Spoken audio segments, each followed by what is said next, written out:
అత్తయ్య గారు జగన్మోహన్ రెడ్డి గారు ఈసారి మళ్ళీ గెలుస్తారా? ఇంకా అటు చూసి ఒక 50 రోజులు ఎలక్షన్స్ వస్తున్నాయి. మీరు ఏమనుకుంటున్నారు? గెలిచే అవకాశం ఉందంటారా? గెలిచే అవకాశం ఉంది. ఎందుకంటే ఆయన మంచి పనులు చేసిన కాబట్టి గెలుతుడు. పెన్షన్లు కానీ ఏదైనా పథకాలు చేసిన కాబట్టి 18 సంవత్సరాల డబ్బులు కానీ 18,000 డబ్బులు కానీ గెలిచే అవకాశం ఉంది. మంచి పనులు చేశాడంట జగన్మోహన్ రెడ్డి మంచి పనులు 2 పెన్షన్లు చేసిండు. మరి ఏంది చంద్రబాబు నాయుడు జగన్ ఏం చేశాడు, నాశనం చేశాడు అంటున్నాడు కదా? ఏ నాశనం చేసినా ఆయన ఏదో కొత్త పథకాలు పెట్టి అయ్యి ఒక ఏం చేసింది అది ఆయన. జగన్మోహన్ అన్నాడంటే మాట ప్రకారం చేసిండు, చేసి కూడా గెలుతుడు. ఇబ్బంది బొల్లాభేమ కూడా గట్టి పనులు చేసిండు. రోడ్లు కానీ కొండ కానీ నీళ్ళు కానీ ఏదైనా మాట అంటే మాట ప్రకారం చేస్తాడు. ఇది కాదంటే కాదని చదువుతాడు, అంతేకాని మాయ మాటలు చెప్పడైనా. మరి ఒకసారి అంటే చూడు, చంద్రబాబుని జగన్ కంటే ఎక్కువ పథకాలు ఇస్తానంటున్నాడు. 100 పథకాలు ఇచ్చినా ఆయన నమ్మరు జనాలు, నమ్మే పరిస్థితి లేరు. మొత్తం మాట చెప్పుకోవడం వాళ్ళు. అయినిచ్చాయని ముగ్గురు ఏకంగా ఆడడం ఎందుకు?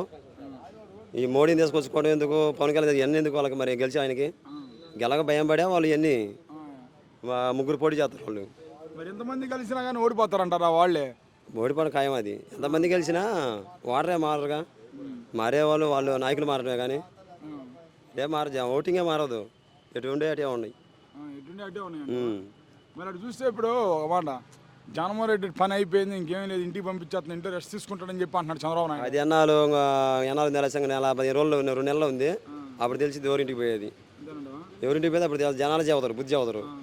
ఆ మాట నెక్స్ట్ మరి సీఎం జగన్ కుర్చీ ఇంక మరత పెట్టేద్దాం అంటున్నాడు నారా లోకేష్. పెడతా ఉంటుండు, కుర్చీ ఎరగతా ఉండు, అన్ని చెబుతుండు. ఎవరు కుర్చీ మిరత పెట్టేది ఇంక 2 నెలలు తెలిసిపోద్ది, అన్నీ తెలిసిపోతాయి.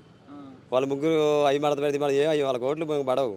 ఎందుకంటే జనాలకి అమ్మఒడి కానీ ఏదైనా మంచి పనులు చేసి నేను. నారా లోకేష్ అంటున్నాడు, ఇప్పుడు మీ వైసీపీ పార్టీలు అందరూ బుక్లో రెడ్ బుక్లో రాసుకున్నాడు పేర్లు, ఈసారి వచ్చి ఒక్కళ్ళు వచ్చబోయిస్తాను అన్నాడు. ఆయన అంటాడు ఒక జాతి మొత్తం రాసుకున్నా, ఎర్ర బుక్కులు రాసుకున్నా, తెల్ల బుక్కులు రాసుకున్నా, ఏం చేస్తాడు ఆయన వస్తే?